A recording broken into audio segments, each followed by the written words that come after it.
시작됐네라는 말씀의 제목으로 함께 은혜 받는 시간 되시길 소망합니다. 아멘. Just do it.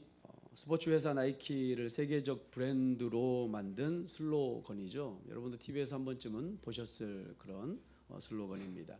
세계적인 농구 황제 마이클 조던이 농구와 광고에서 사용했던 그런 광고로 잘 알려져 있지요.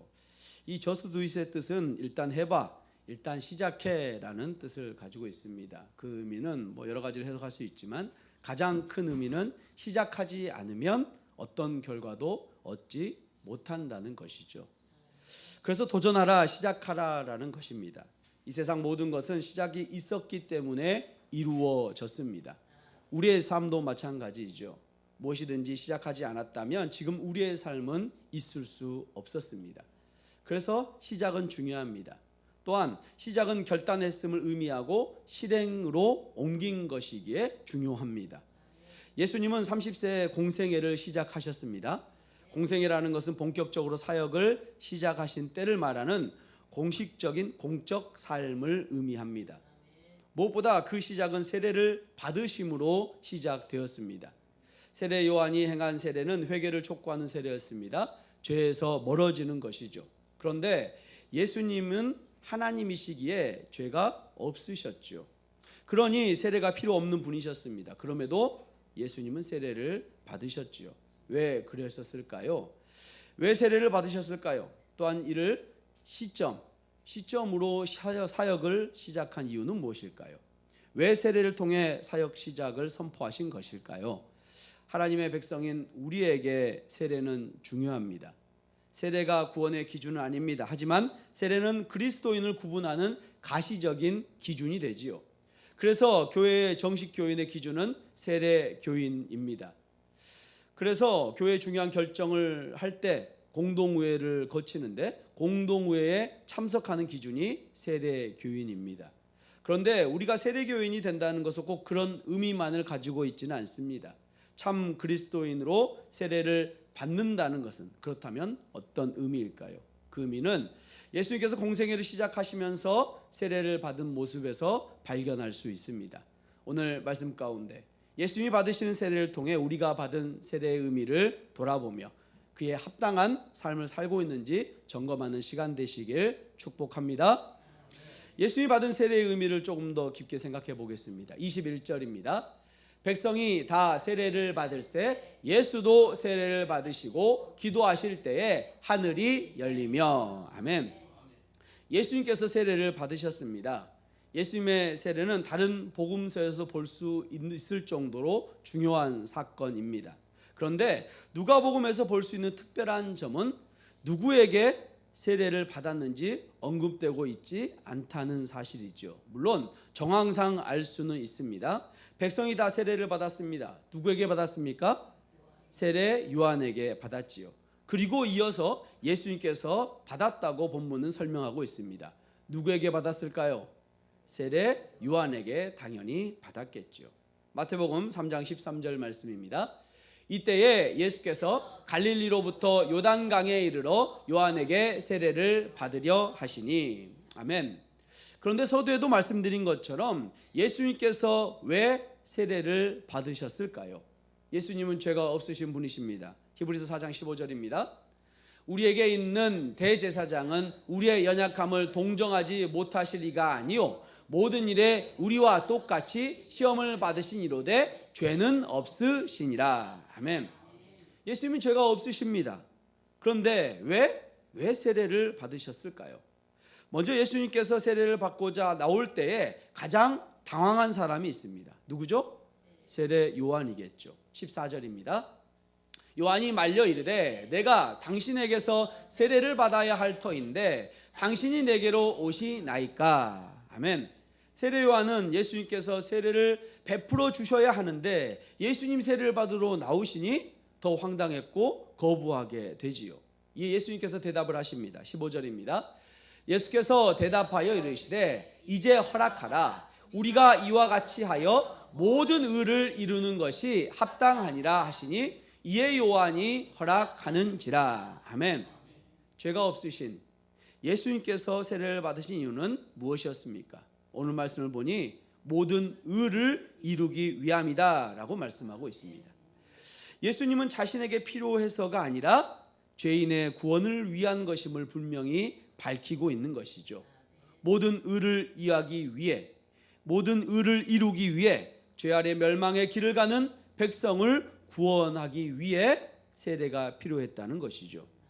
무엇보다 예수님께서 세례를 통해 예루살렘으로 나아가야 될 것을 확실히 결심했던 것입니다. 모든 의의 시작점이 세례였다면 그 최종 목적지는 십자가의 대속 죽음이기 때문이죠. 예수님은 세례를 통해 예수님의 사명을 확인하시고 결단한 것입니다. 아버지의 명을 쫓아 하나님 아버지의 명령에 순종하여 예수께서는 세례를 받으신 것이죠. 따라서 우리는 예수 그리스도의 순종 때문에 구원이 시작됐고, 우리는 예수 그리스도의 순종을 믿음으로 구원을 받은 줄로 믿습니다. 그런데 예수님의 세례의 장면 가운데 본문에서 중요하게 강조하고 있는 내용이 있습니다. 예수님이 세례를 받으시고 그 후에 어떤 일이 일어났느냐 하는 것이죠. 예수님이 세례 받으신 후에 놀라운 일이 벌어졌습니다. 삼위 하나님이 함께 등장하셔서 각각 자신의 일을 하신 것이죠. 그래서 예수님의 세례를 세 부분으로 나누어 볼 수가 있습니다. 삼위 하나님이 하신 일을 차례로 돌아볼 수 있는 것이죠. 먼저 성자 하나님이신 예수님이 하신 일이 있습니다. 무엇입니까? 예수님은 세례 받으신 후에 기도하셨지요. 21절 후반절입니다. 예수도 세례를 받으시고 기도하실 때 하늘이 열리며 라고 말씀하고 있죠. 오직 누가복음에서만 예수님께서 세례를 받으신 후에 기도하셨다라고 기록하고 있습니다. 예수님은 자신의 사역을 시작함에 있어서 기도하여, 또한 기도하며 하나님 아버지의 확증과 성령의 기름 부으심을 기다렸습니다. 예수님의 이 기도는 하늘로부터 응답되어서 하늘이 열리게 되었죠. 하늘이 열린다는 표현은 하나님이 하시는 중대한 일을 묘사하는 것입니다. 하나님이 신비로운 방법으로 역사에 개입하신다는 모습이 바로 하늘이 열린다는 표현이죠. 다시 말하면 하늘이 열린다는 것은 사람들에게 말씀하시기 위해서 하나님이 이 세상 안으로 들어오신다는 그런 비유적인 표현이지요.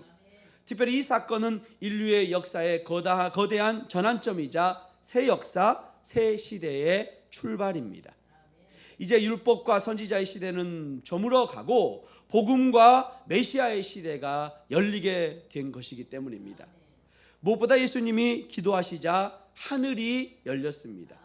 그리고 어떤 일이 벌어집니까? 성령 하나님이 등장하지요. 22절입니다. 성령이 비둘기 같은 형체로 그의 위에 강림하시더니 하늘로부터 소리가 나기를 너는 내 사랑하는 아들이라 내가 너를 기뻐하노라 하시니라. 아멘.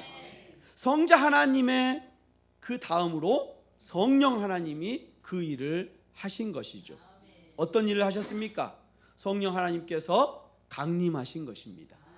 성령님이 비둘기 같은 형체로 예수님 위에 강림하신 것이죠. 여기서 형체라는 말은 성령님이 원래는 눈에 보일 수 없는 분이신데 사람들이 볼 수 있는 형태, 어떤 형태를 취했다는 의미입니다. 그런데 성령께서 하늘에서 땅으로 비둘기가 날개짓하며 하나님께 강림하셨다는 의미가 아닙니다. 성경에서 성령이 임하는 방식은 여러 방식으로 설명을 하고 있습니다. 불의 이미지, 또한 회오리 바람의 이미지, 산들바람의 이미지, 또한 비둘기의 이미지, 여러 가지 이미지로 표현을 하고 있지요. 본문에서는 사람 눈에 보이는 비둘기의 모습으로 비교할 수 있습니다. 하지만 비둘기는 아니죠. 비둘기 같은 모습인 것입니다. 본문은 성령님이 강림하는 이 놀라운 사건을 설명하기 위해 당시 독자들에게 친숙했던 비둘기라는 이미지를 사용한 것입니다. 여러분, 비둘기 하면 어떤 이미지, 어떤 모습이 생각이 나십니까? 요즘 비둘기는 그리 좋은 이미지는 아닌 것 같습니다. 유해 야생동물로 지정이 됐잖아요. 겁을 상실해서 사람을 무서워하지도 않습니다. 살이 너무 쪄서 날아가지도 못하는 비둘기도 보게 됩니다. 하지만 성경에서의 비둘기는 순결이나 결백, 사랑스러움을 상징합니다. 그래서 아가서에서는 사랑을 노래할 때 비둘기를 비유하기도 합니다. 또한 예수님은 제자들에게 비둘기같이 순결하라고 말씀하셨지요. 여기서 성령님이 비둘기의 모양으로 임하신다는 것은 거룩하신 성령님이 예수님의 공적인 생애 가운데 함께 하신다는 것을 보여주고 있습니다. 무엇보다 비둘기라는 표현은 앞으로 예수 그리스도의 사역과 사역의 특징, 성격을 연결됩니다. 독수리나 매 같은 사역이 아니라 비둘기 같은 사역을 담당하신다는 것이죠. 사도행전 10장 38절 말씀입니다.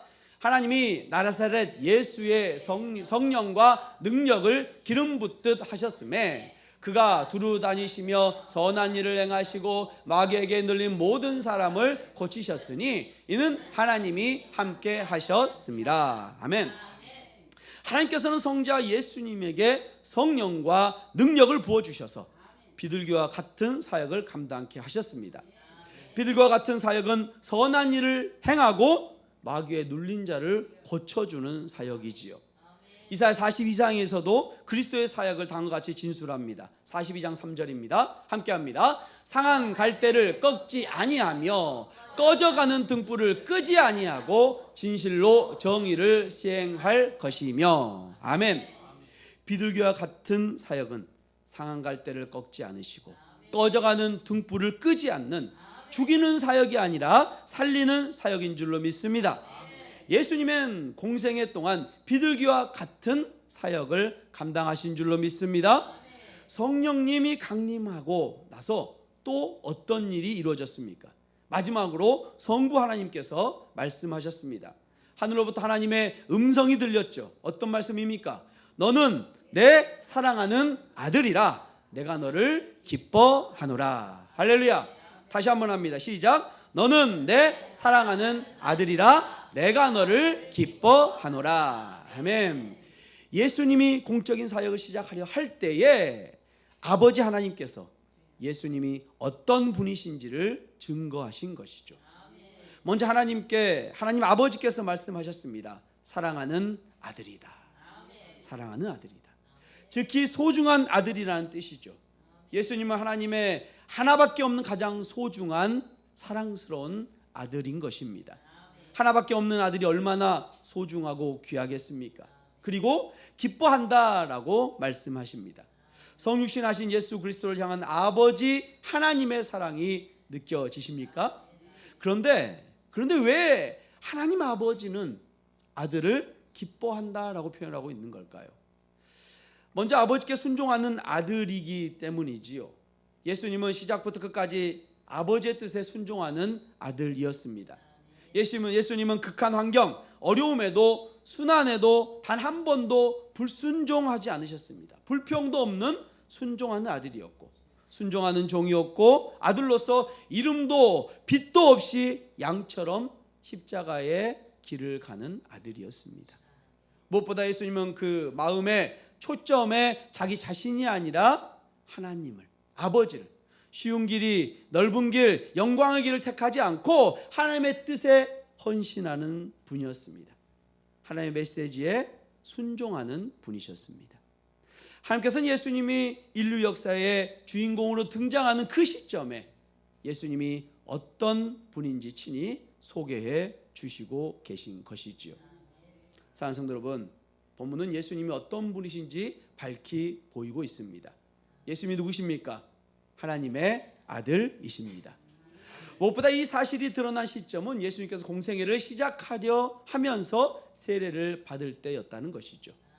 예수님의 새로운 인생의 시작점, 이 땅에 오신 목적을 이루시기를 시작하는 그 시점에 일어났다는 사실입니다. 지금까지 신성을 드러내지 않으셨던 예수님께서는 이제부터는 성령의 능력을 행하실 것입니다. 비둘기와 같은 상한 갈대를 꺾지 않으시고 꺼져가는 등불을 끄지 않는 살리는 사역을 하실 것입니다. 무엇보다 예수님의 사역은 하나님의 기쁨이셨습니다. 언제나 하나님의 뜻에 순종하는 길을 걸어가셨기 때문이지요. 마지막 십자가에 순종할 때까지 말입니다. 성도 여러분, 죄 없으신 예수님께서는 세례가 필요 없는 분이셨습니다. 그럼에도 세례를 받으셨지요. 그 이유는 모든 의의 시작점이 세례였기 때문입니다. 그리고 최종 목표 십자가의 대속의 죽음인 것이죠.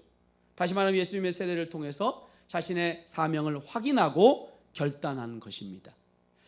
하나님의 뜻, 아버지의 명령에 순종하며 예수님께서도 세례를 받으신 것입니다. 저와 여러분 역시 예수님을 믿어 그 후에 세례를 받지 않았습니까? 여러분 어떤 마음으로 세례를 받으셨습니까? 또한 세례 받으신 자로서 지금 어떤 삶을, 어떤 마음가짐을 가지고 살아가고 계십니까? 주님께 순종하며 주님 주신 사명을 감당하기를 결단하는 마음이십니까? 아니면 목사님의 권유로 주위에서 하라고 하니까 했던 그런 아니란 마음은 아닙니까? 우리가 받은 세례는 형식상 어떤 절차가 아닙니다. 세례는 옛사람은 죽고 새 사람으로 태어나는 것이죠. 로마서 6장 3절 4절 말씀입니다. 무릇 그리스도 예수와 합하여 세례를 받은 우리는 그의 죽으심과 합하여 세례를 받은 줄을 알지 못하느냐. 그러므로 우리가 그의 죽으심과 합하여 세례를 받음으로 그와 함께 장사되었나니 이는 아버지의 영광으로 말미암아 그리스도를 죽은 자 가운데서 살리심과 같이 우리로 또한 새 생명 가운데서 행하게 하려 함이라. 아멘. 세례는 물에 잠길 때에 그리스도와 함께 죽었다가 그리스도와 함께 다시 살아나는 것입니다. 우리의 죄악된 옛 모습이 죽고 우리는 새로운 삶을, 새로운 존재로 태어난 것이죠. 그 하나님의 백성이 되었으니 이제 우리는 결단해야 합니다.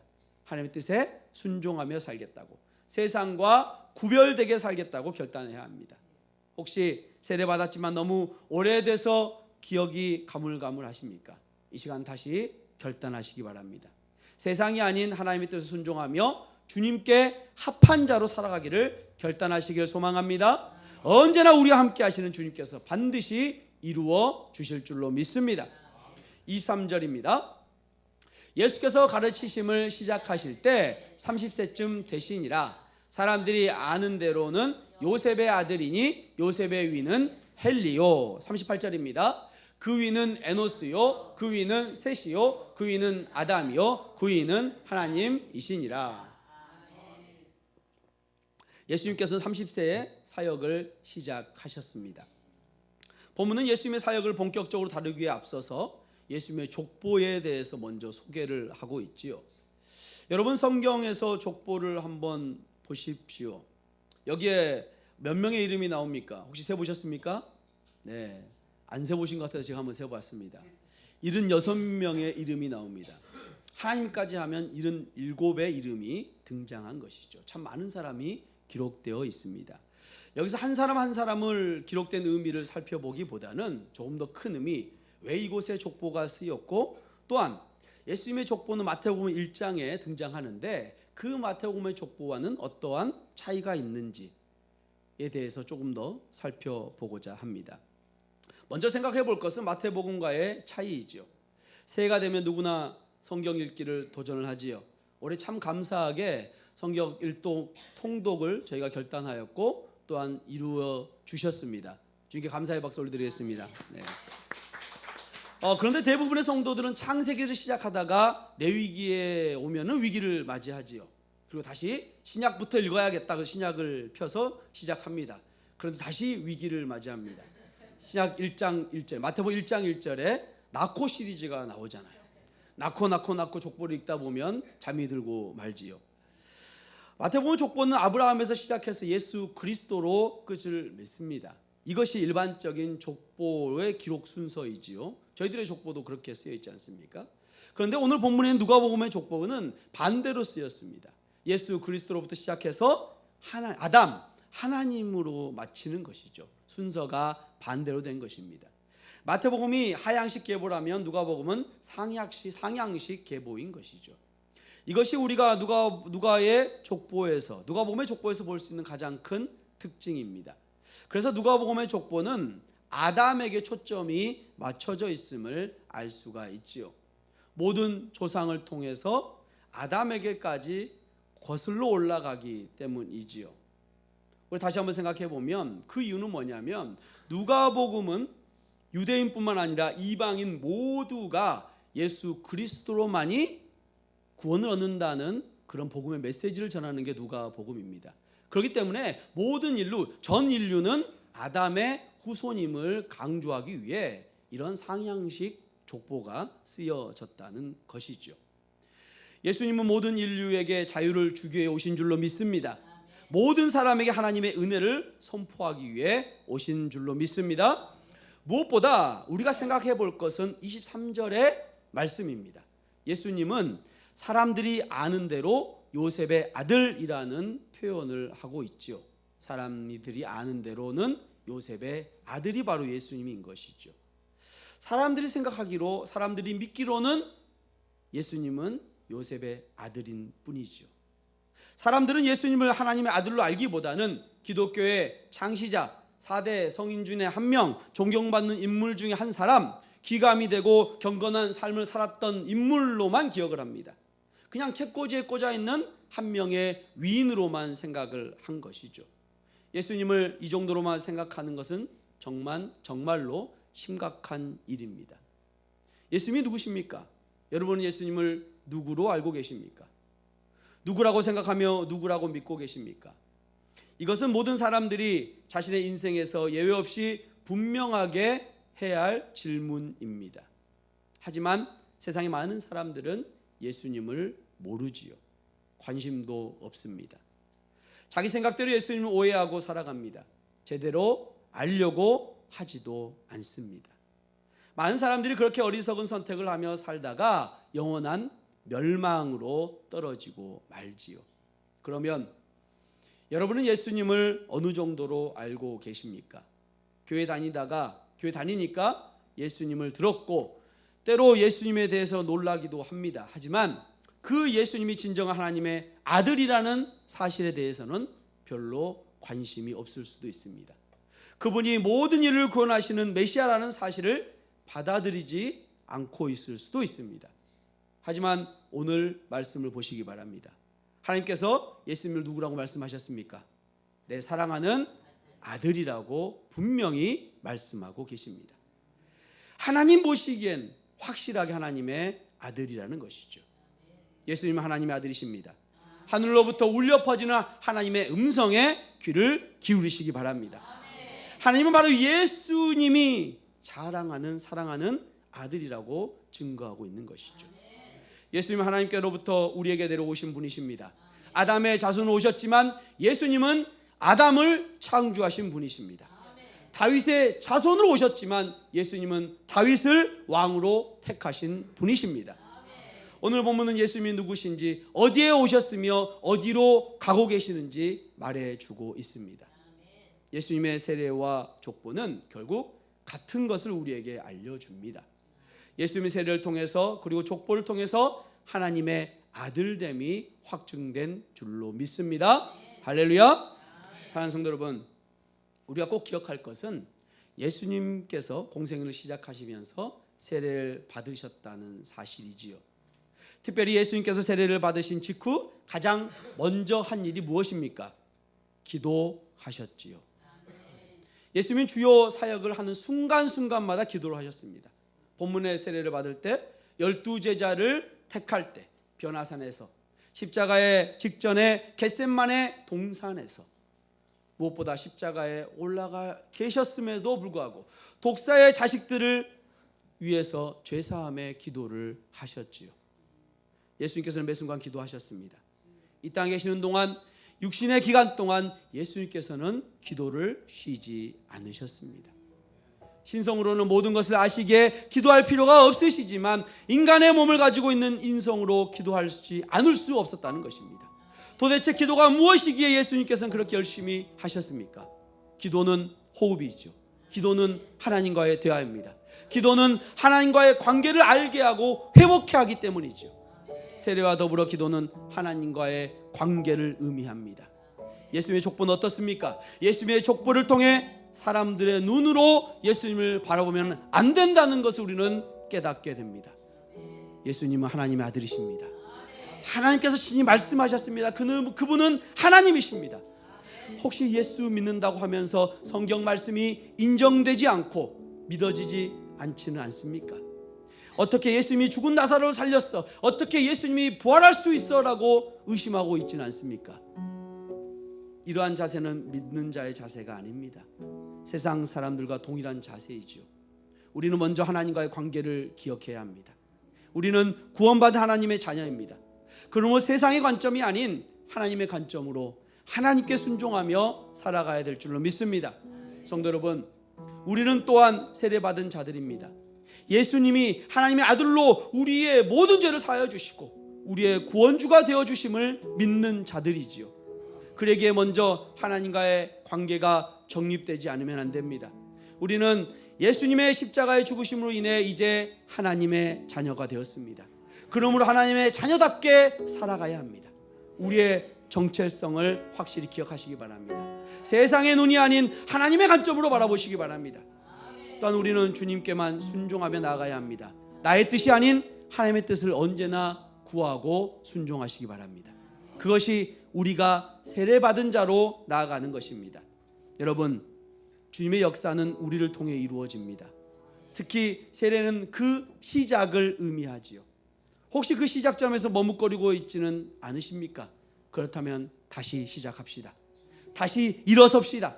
하나님께서 우리를 통해 크고 놀라운 일을 행하실 줄로 믿습니다. 우리에게 부어주신 성령을 의지하며 담대히 나아갑시다. 우리의 삶을 통해 주님 기뻐 받으실 줄로 믿습니다. 우리를 통해 하나님의 역사가 시작될 것을 믿고 순종하는 주님의 은혜교회 성도님들 되시길 주님의 이름으로 축원합니다. 아멘. 우리 결단의 찬양